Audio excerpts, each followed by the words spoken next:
So we gathered for another sculpture forum, and we gathered via Zoom. And I am joined by Brandt Junceau, my trusted colleague. The other trusted colleague, Jock, is having some technical problems and will, I hope, join us very shortly.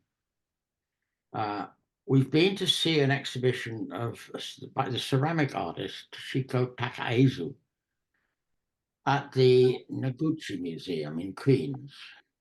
And I'm delighted that we are again joined by the very exciting young artist Emily Nam. And thank you, Emily. And we're also joined on this occasion by the distinguished writer Leila Philip. Leila also happens to be my life partner. Leila studied with Toshiko and worked with her, has done an enormous amount of research on Toshiko, and is an authority on her work and her life. I think I would invite Leila to start. I think, Leila, you've seen. Oh, I should also say before I forget that this whole thing is being managed and conducted expertly by Mallary Marks. Thank you, Mallary. Mallary has filmed the exhibition. We're looking at that film. Filmed us looking at the exhibition. We're looking at that film as we speak. And Mallary will edit this conversation and eventually post it on the internet. So, Mallary, thank you so much for doing this.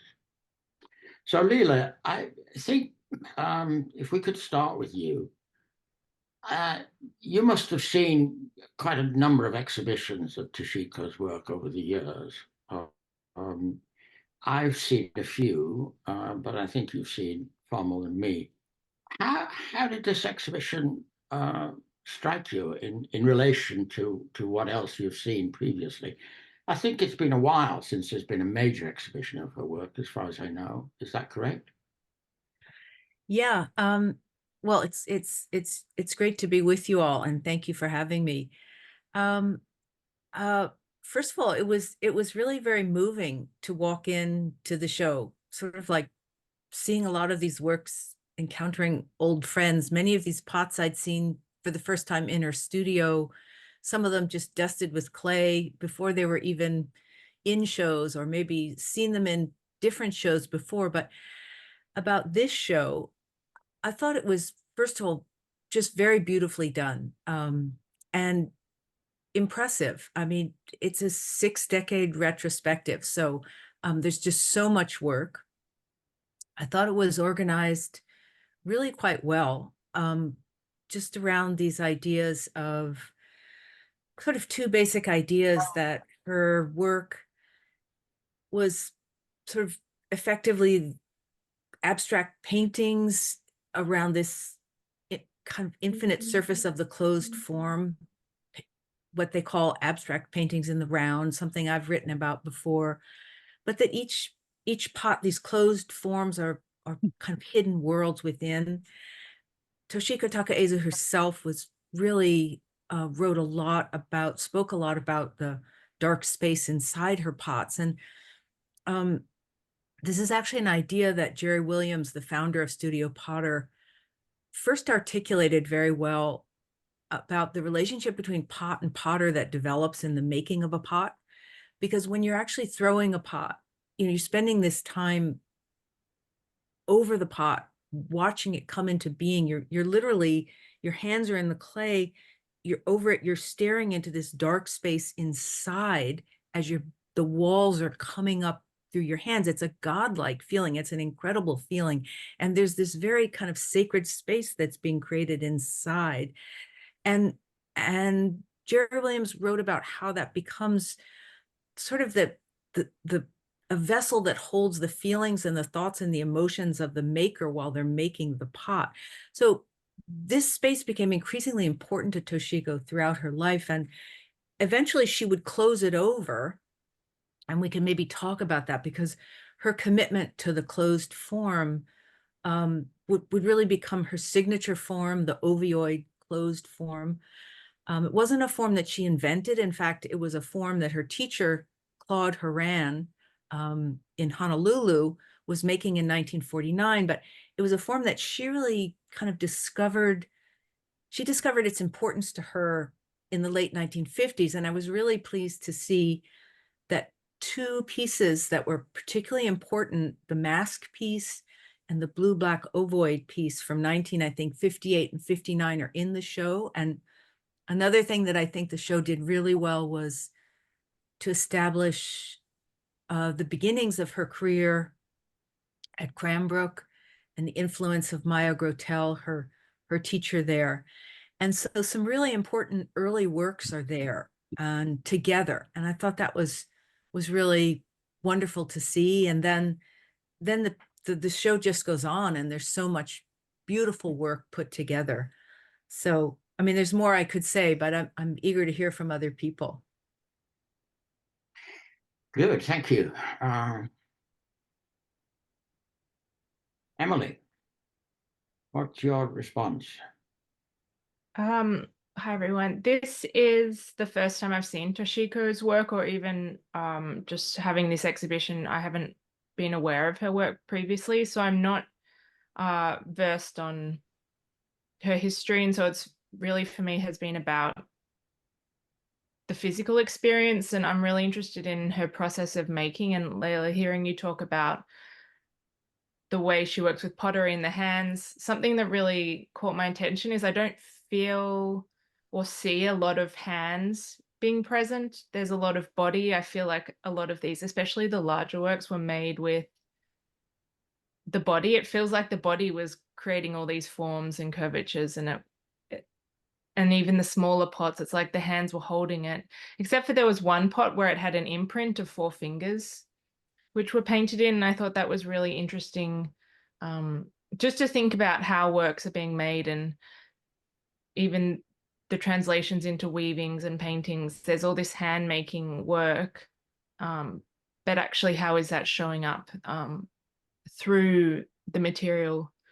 And I'm also really interested in the way she was painting. I wasn't really captured by her flat paintings on the wall, but the way the paint and the color was used on the ceramics really caught my attention. I'm curious if she intended for these to be looked as landscapes, or they just happened fluidly through the way she was working. But yeah, that was my first experience of how I responded to the work. Emily, can I ask you, you were saying that you didn't, if I understood what you were saying that you didn't feel the hand was so much present as the body. Is that what I heard? Yeah, you there say? wasn't hand. I don't see any evidence of hand. And you see process images of her working, and there's little pinch marks, and it feels like it's either been smoothed out, or I just don't see fingers. I see sort of more pressure creating the works as opposed to. Yeah, did you experience some of those large forms as bodies? Was that?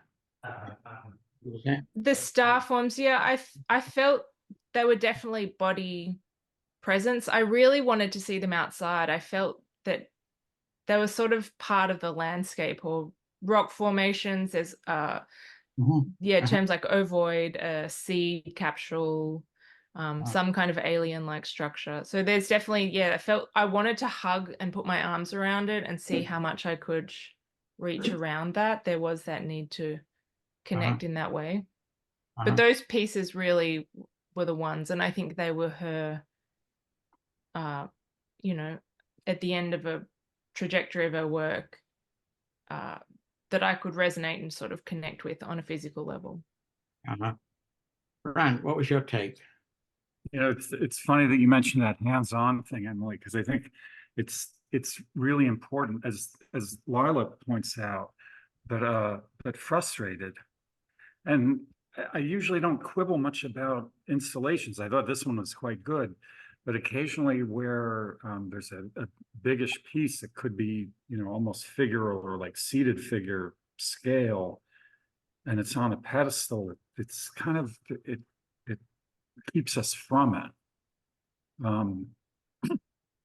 I thought what really interested me were the closed forms, that you know, in terms of ceramics, I wasn't so engaged.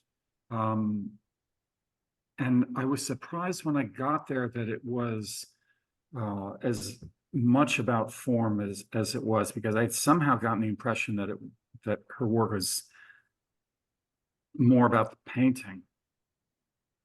And then it seemed to me that in person, form and painting were really a single experience that happened at something between arm's reach and arm's spread, where one was no longer aware of the thing as an item as much as an object, meaning like a, you know, just sort of a thing in the world. And it became a field. And as a field, I found them really powerful. It reminded me of the experience of classical vase painting, but in a way that, I mean, it seemed articulate in these and just implicit in the vases, where the form was kind of the form and the junction of the image were artful, but almost coincidental. And here it was essential. You're saying the image of created by the glazing and the form were intimately related. Is that? Yeah, in vase painting, you experience the image according to the form it's on, and I think the potter is in on it. You know, but it's a kind of convention for him. He's not in full command of it, and Toshiko was. And because she was not dealing with images as the attic vase painter was, she was free to make everything out of that interaction, everything it could be.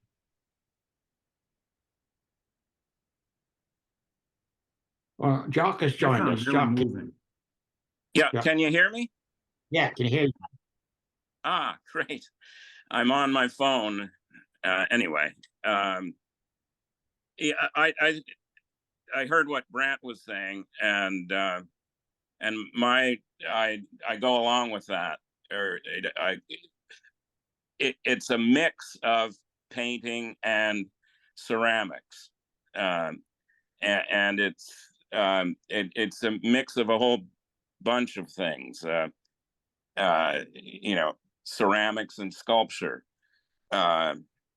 abstract and figurative, high and low, just as sort of everything in our world is kind of mixed up, impure, and that's fine.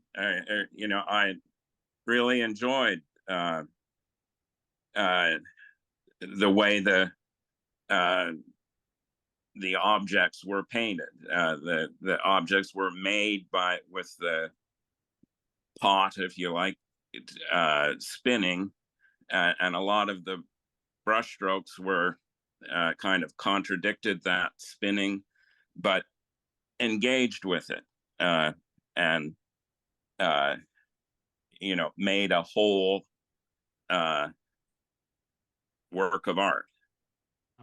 Yeah, so everybody's being very impressed, and it seems like everybody's really kind of enjoyed and were impressed and even moved by this exhibition. I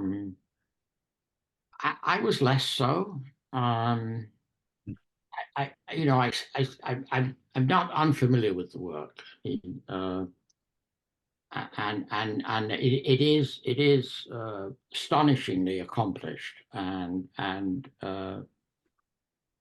many of the things I think are just breathtakingly beautiful.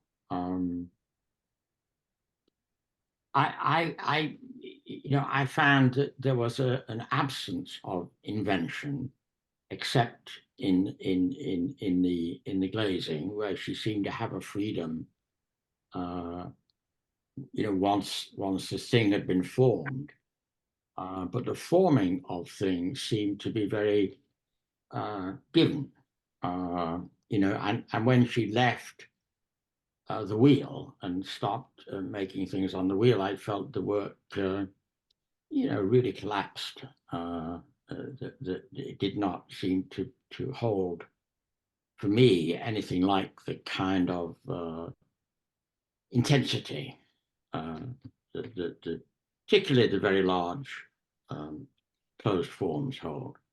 And I guess what I'm saying really is that while I think that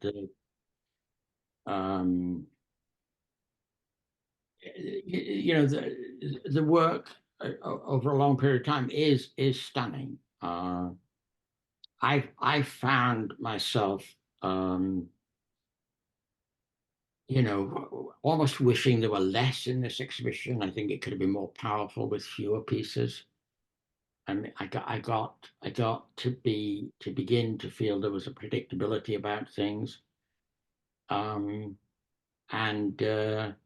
and yearned for some greater variation in the forms. Anyway, that's just my jaded kind of response. Leila, what have you heard, and what do you think? Well, I think it's really interesting, and I think there's some kind of merit to what you say when you take the conversation away from the language of clay. I think it's harder for the works to hold up. So I sort of want to bring it back to clay, because I think the brilliance of these surfaces and the painting on the surfaces comes from what's the interaction of the glaze and the clay. So, for example, the what we're actually seeing is, manganese, for example, is a flux. So you put that over a black glaze, and it will cause the silicates in the glaze to melt and run. And so then you get copper and manganese meeting in a kiln, they turn to gold. So there's this kind of alchemy that's happening on the surface of these pots. So when that is happening on the surface of clay, you actually have inherent qualities of the clay fusing with the glaze to sort of create landscapes or abstract expression paintings, whatever you want to call them. But I think you have to keep it in the context of clay. And if I can back up a step to a little bit of, the way I see it, 1955, if we can talk about a little bit of biography, Toshiko took a trip to Japan that was incredibly important, because in Japan she saw both traditional ceramics, like we saw in this video, a large piece that was actually ash fired in a wood fired kiln. So she saw the Bizen tradition, 1,000-year-old tradition of traditional ceramics in Japan. She saw that tradition, but she also was exposed to avant-garde ceramics, potters like,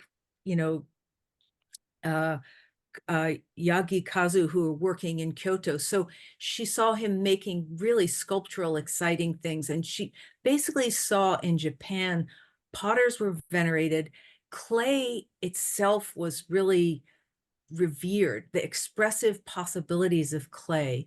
And I think it just kind of charged her with this energy to come back to the United States, and her work really became infused with this commitment to what she would call letting the clay speak. And that's when I think her glazing techniques really took off.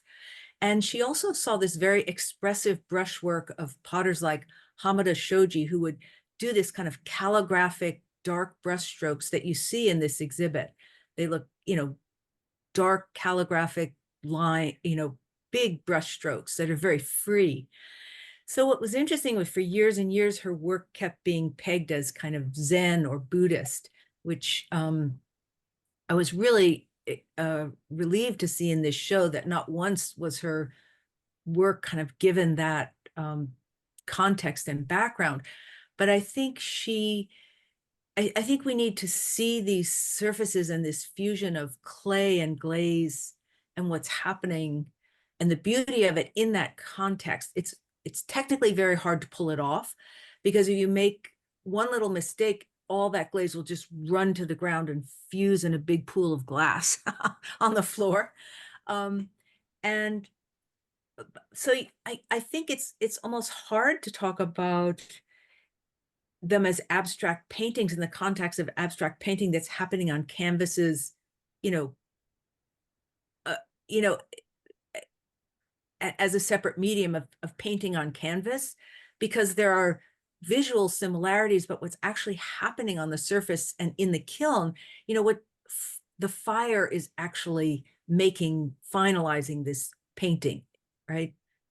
Not the artist, right? The fire is the one finishing it, the alchemy, which is, I think, what fascinated her, and what gives these pieces a beauty, but it means we need to talk about them in a slightly different way as well. Does that make sense? Yeah, it does. I mean, and it situates her very much in the realm of ceramics rather than, in the realm of painting or sculpture. Is that fair? I mean, if you think about some of the Volkers who dragged ceramics much more clearly into the realm of sculpture. I mean, Toshiko did not do that. The absence of formal invention in Toshiko's work is what began to bother me. I mean, or not bother me, but I wanted something. I yearned for something more, greater variety in terms of the forms on which she was making these beautiful colored themes. Yeah, but the thing is, the distinction between painting and ceramics has kind of collapsed, and in part thanks to Toshiko, and just the moment we're living in. You can't put things in boxes, categorize things the way you could years ago, and that's and you can say that that Toshiko's work is flawed because of that, but it's just exploring new territory, and it's refreshing seeing things in it shifts you the way you look at sculpture, at ceramics, and at painting, and that's exciting for me.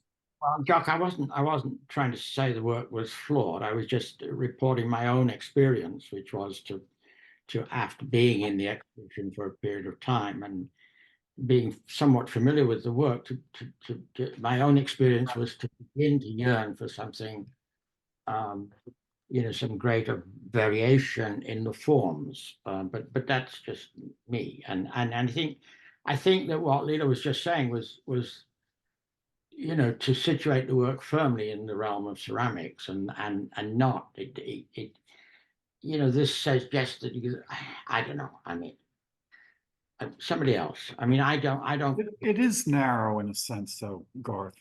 I mean, What's narrow? I'm, I have more more tolerance for that than you do, but it is a fact. I mean, she works within a certain zone, and it's wonderful, and within that zone, it's enormous. But it is, there is a certain narrowness in the scope, apart from the image. I mean, the image literally going around a horizon, round contours, it's, kind of overstimulating and vast. Yeah. I mean, just to play devil's advocate, I mean, did the imagery that comes as a result of the glazing, I mean, for the most part, I mean, there's a sense of tremendous kind of accomplishment and beauty, but there felt in the end to me to be something rather arbitrary about much of the glazing. Well, Is that thing that think- I speak of is not something that I see Is by that any means in every piece. is that just my ignorance, or is there some No, I justification? think you're onto something fundamental, you know, in the character of her work and in, you know, her character as an artist. Yeah, so I found myself, I mean, to pursue my devil's advocate position, and I mean, I must say, I think it's almost perverse of me to do this because the work is tremendously accomplished, but nevertheless, there's a kind of limitation in terms of the forms, you know, which are kind of given, and then there's a certain kind of arbitrariness in the way they are. I mean, to put it at its worst, decorated. I was curious about that myself, just in terms of there are paintings in the show that I wasn't that excited about. And I was curious if the forms, because it is about the surface and the glazing, and I think describing that alchemy is really where her skill is. But I was wondering if they were decorated and intentionally meant to made pretty, or is it letting the alchemy, letting the expression of just putting glaze on the surface that led to it how it is? And so maybe that could be something, Leila, that you could answer. Was there an intention of it having a certain imagery to the way the glaze was put on, or was it, because I do feel it was decorated too. It didn't have, it missed something for me that really kind of kicked into something a bit deeper that I was looking for.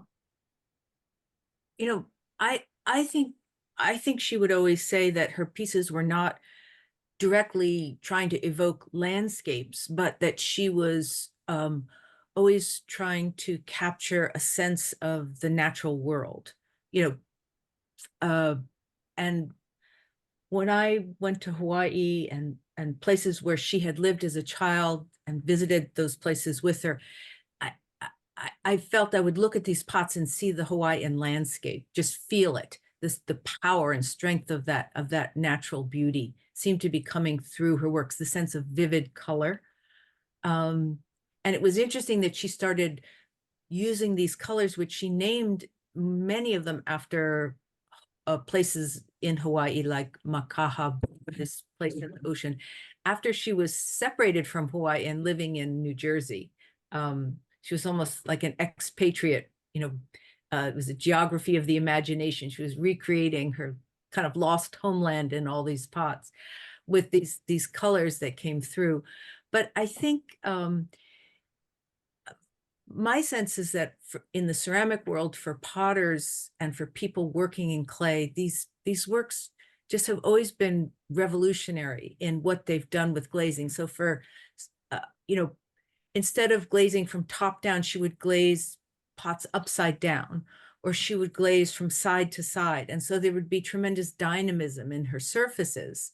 And you can see that in the surfaces. And so they're quite visually beautiful, which is why I'm not quite sure how to categorize them.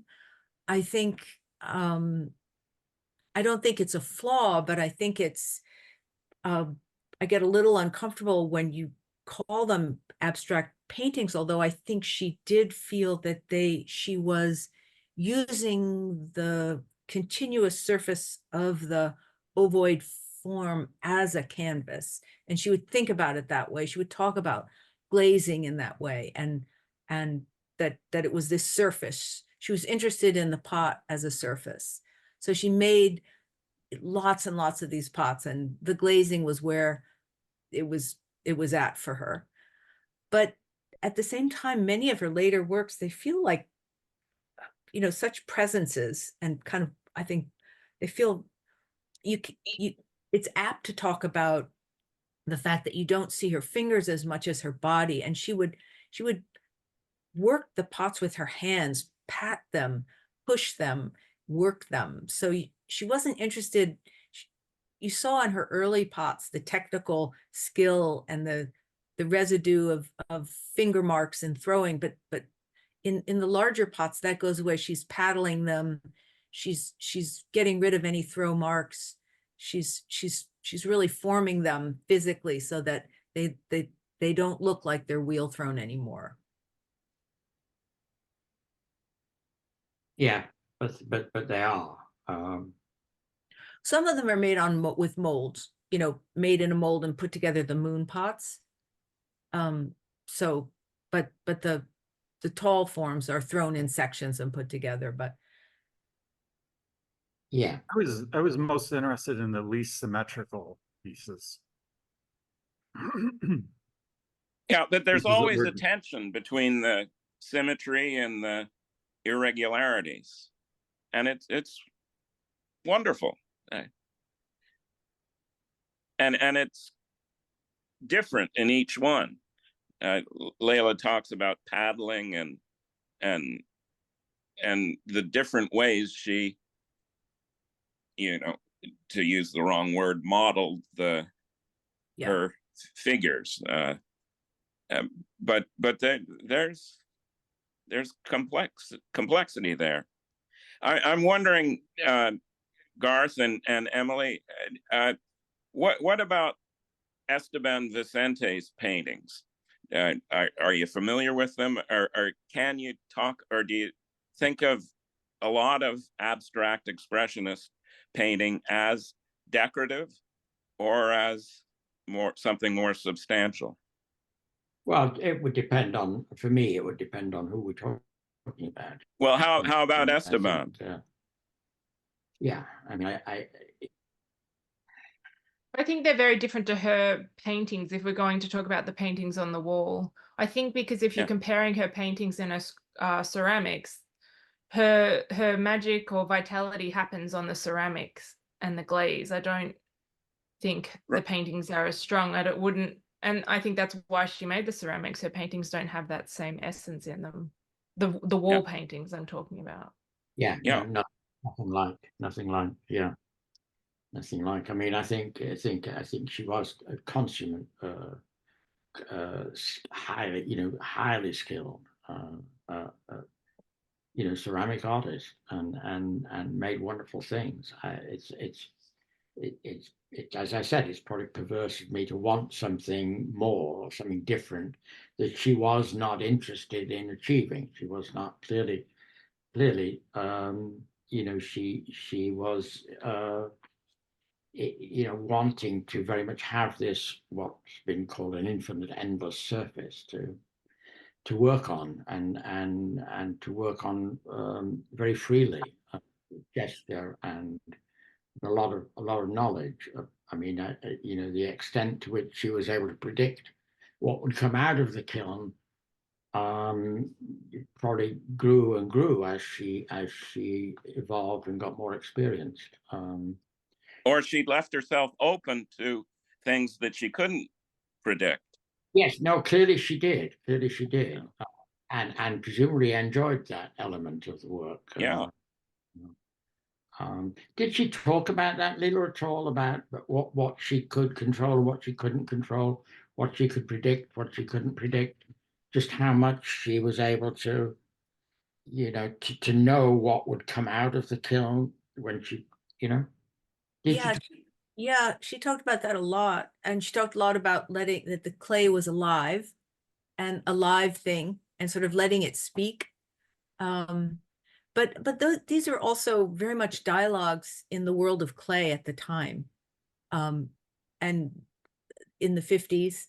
And she read people like Yanagi Soetsu, who wrote about the unknown craftsman and sort of these values of letting the ironically letting the kind of ego of the maker step aside for the kind of letting the clay and the tradition speak. So she was really, I think, influenced by a really interesting synthesis of ideas that were energizing clay in the 60s and 70s. And then she went to Cranbrook, where she encountered Bauhaus ideas, where they were encouraged to explore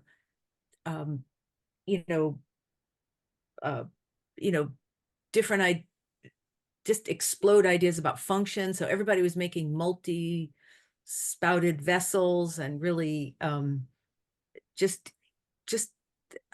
tremendous. I think potters were playing around with function and design, but that really, after she left Cranbrook and then went to Japan, I think all those ideas about design and ceramics really just exploded into a really different sphere of interest in clay itself, because that is alive in Japan and the centuries of tradition of venerating ceramics there. So I think she was this person who came back and brought it to the American scene, and then for almost 10 years she worked in Clinton, New Jersey, not in isolation, but sort of fairly quietly, and was working through all these ideas. So it's just kind of I think a marvelous kind of perfect storm or synthesis of a talented artist being in sort of the right place at the right time to absorb kind of an incredible synthesis of ideas and cultures and talent, you know. So I see her as being an incredible artist who moved, you know, clay and our thinking about clay forward. And I think she's understood to be that, certainly in the world of clay. So which is, you know, the vantage point from which I've looked at her. So it's interesting for me to see her being positioned more in the world of sculpture or the fine arts now. You know, how does the work fit in that context? What is it contributing? But I do think you can't take away the kiln and the alchemy that's happening in terms of when we talk about the painting. And I'm not quite sure how you factor that in, but at the end of the day, it's not the artist finishing the painting, it's the kiln.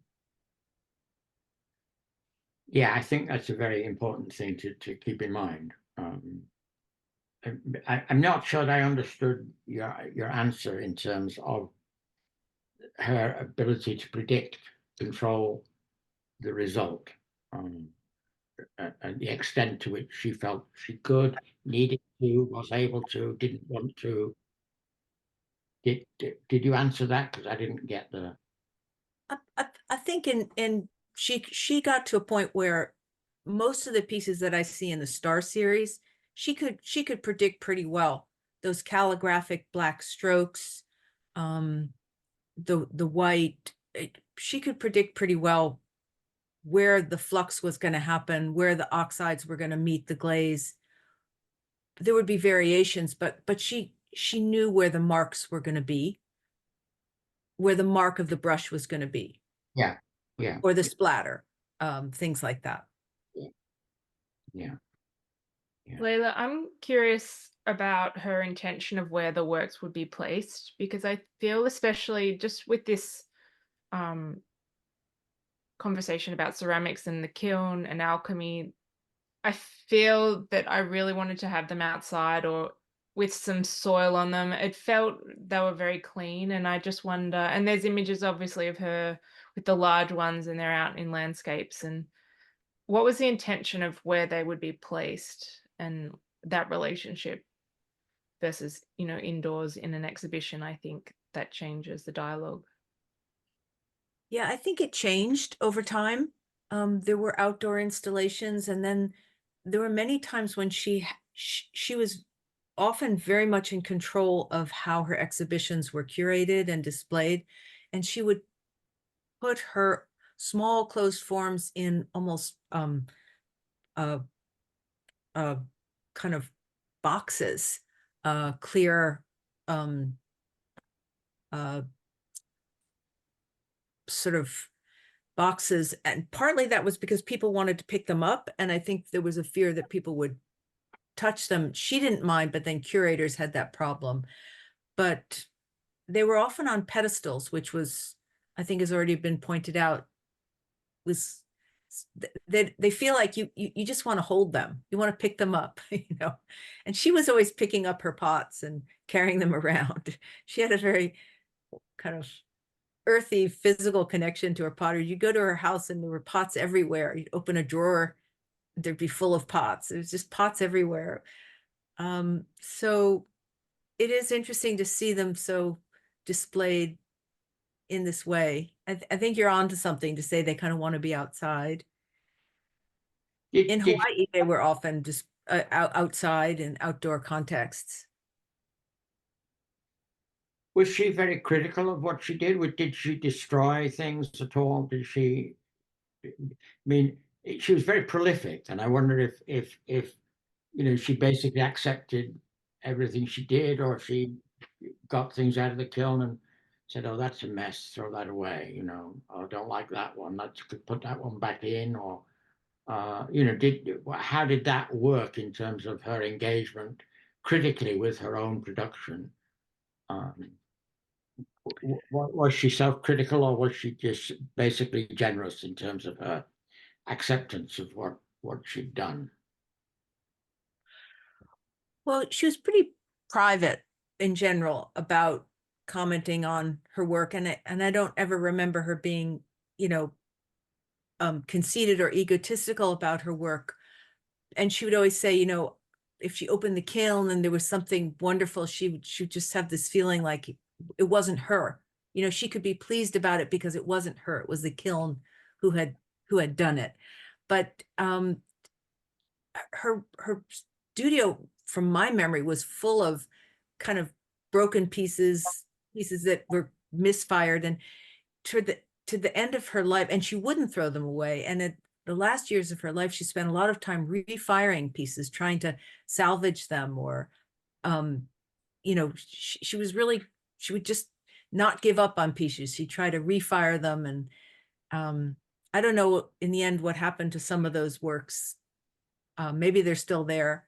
Her studio in Quakertown is a kind of museum now, but she wouldn't, to my knowledge, throw away pieces or crack pieces that were failures, unless they were just busted up. But if they were there were a lot of misshapen pieces around her studio that would just be put in the corner. Mm-hmm. Mm-hmm. So she had a tolerance for them, is what, Yeah. And I didn't find anything in the show that was wrong or imperfect. Everything was finished. It was complete. I didn't have a problem with this prolificness that you're talking about, Garth. I wasn't suggesting it was a problem. I mean, I just was asking. I mean, my understanding is that she was prolific. She worked all the time and produced an enormous body of work, which, I wasn't complaining about that. I just wondered, I mean, it goes to my sense of a certain kind of acceptance of, accident, arbitrariness, whatever,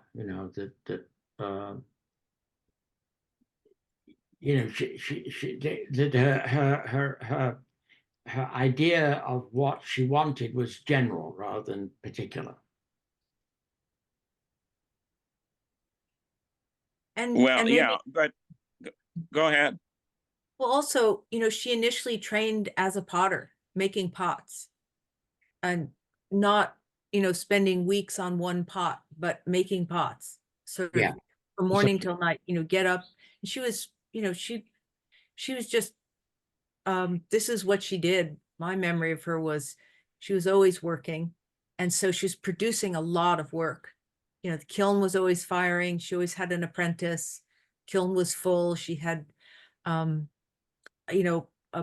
fall show where she would sell mostly her apprentice's work, but her work as well from her studio. So she's making a lot of small pots that she would sell from her home. And that identity as a potter was still important to her. She was making a lot of stuff that could be useful, as well as the closed forms, which begin to have no functional capability. Yeah, she made a lot of tea bowls. Yeah. A lot of small closed forms. And did she decorate those utilitarian things with the same kind of enjoyment and pleasure that she engaged the closed forms with? Yeah, I mean, yes and no. Some, I have a beautiful black tea bowl that she just glazed with black glaze. It's just beautiful because you can feel her hands. But she just decided just all black, deep black. Mhm, mhm. And then I have a very small closed form that she did that's just maybe 8 inches tall and kind of shades of white. It's just very lovely. So I think every piece was kind of a glazing adventure for her. It was my sense. Mhm. Leila? My sense is that the adventure is self-portraiture, and all her technical ability and study and reading are a kind of accessory and vehicles to the drama of self-exposure, self-understanding. And the narrowness that I agree with Garth, it's there, it's real, it's personal. And the drama of the work is a sort of struggle or enterprise, the labor against it. And it seems to me that her later work is far more open and suggestive than previous. She has a kind of weakness for convention and things in the air. And as she somehow, employs them with prejudice to her own purpose, her work is liberated and lives. Okay. All right. Well, I think anybody got a lot more to say, because I think we've got covered it pretty well. I mean, I think that the general sense is that the exhibition was overwhelmingly impressive and welcome and enjoyable, and even exciting.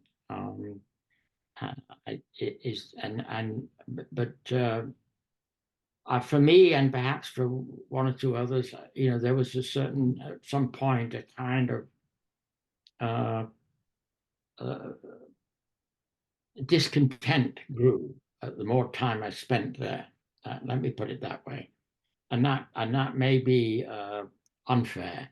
I'm willing to accept that, but it's there. It did grow. The more time I spent in the exhibition, the less happy I was with my experience. But I guess because I couldn't get a grip on something. I couldn't get a sense of just who this person was and what he, she, they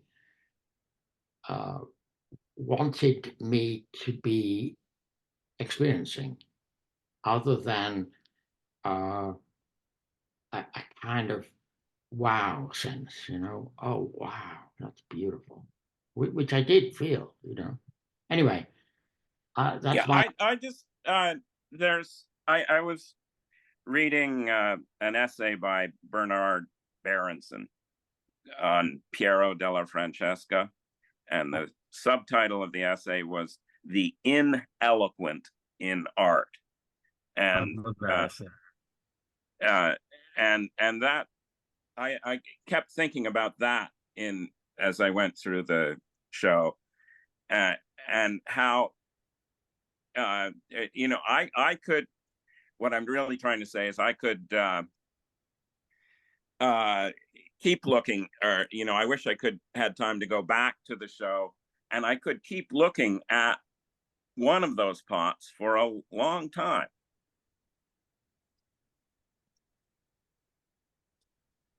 Yes. Okay. And you know, that's it. I don't want to drag things. Okay. Yeah. Can I add something? Yes, Um, please. I think there's something really interesting to the closed forms going on because the surfaces are visually really beautiful. Just to pick up on what Brandt's saying, I agree that you can look at these pots for a long, long time. But I think you're also aware that there's an interior that you can't see. So you're also being, there's something being withheld at the same time. There's this hidden world of the inside of the pot.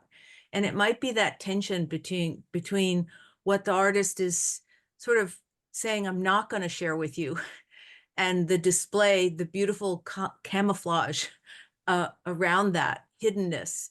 That is maybe the tension that Garth is getting at, that you're not going to know who this artist is. And that's part of what's, I think, ultimately interesting about her work. Maybe for some people, the more you look and the more you really engage it and take it seriously as a work of art, potentially frustrating on some level. But I think that quality of hiddenness is an important aspect of the closed forms. And Yeah. so, But it's not hidden. It's given to you. It's the fullness of those forms is what is the sort of bigger message than the pretty colors. It's a life force inside those you know, I call them pots. I keep thinking, and I apologize for bringing Bruce Gagne in again, but this work is alive today, and it's alive in sculpture as well as ceramics, and the bigness of the stuff inside is, I don't know, it's the heart of things for me. I mean, but you still can't see it. It's still hidden from you. So, but it doesn't communicate visually. It goes directly to your heart, to your inside. There's nothing secretive about this. It's just a chest full of breath, and breath in you know, sort of all the dimensions of breath, not just the mechanics of breathing, but a sort of spiritual thing. Well, that's wonderful, Jock. That's wonderful. I'm not sure I kind of would go there. I found myself standing in that room with all the large, you know, larger than me vessels, closed forms, beautiful things, and asking myself, what kind of a presence is this? What am I experiencing? What is what presence? In what presence am I? In whose presence am I? In what kind of a presence? What is present to me here? And those things did not offer me a haven. I could not inhabit them. They did not offer themselves to me as an other, as an alien or friendly being, you know, as a companion, or as another person I could relate to in some way, as another creature. They were very difficult to kind of sense just what it was that I was experiencing, and that may have been a kind of magic somehow, as I think Leila is hinting at, that something profound was being withheld, or obscured, or you know, hinted at but not disclosed. At the same time, you know, that question I was asking myself, may have not been an appropriate question, but that is what I was, what is this I'm experiencing here? Who, what, what kind of presence am I in?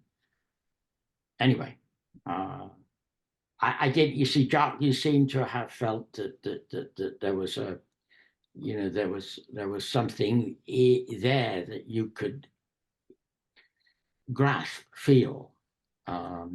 Exactly. Yeah. I wasn't able to do that, and that No. my insensitive nature. Emily, a last word?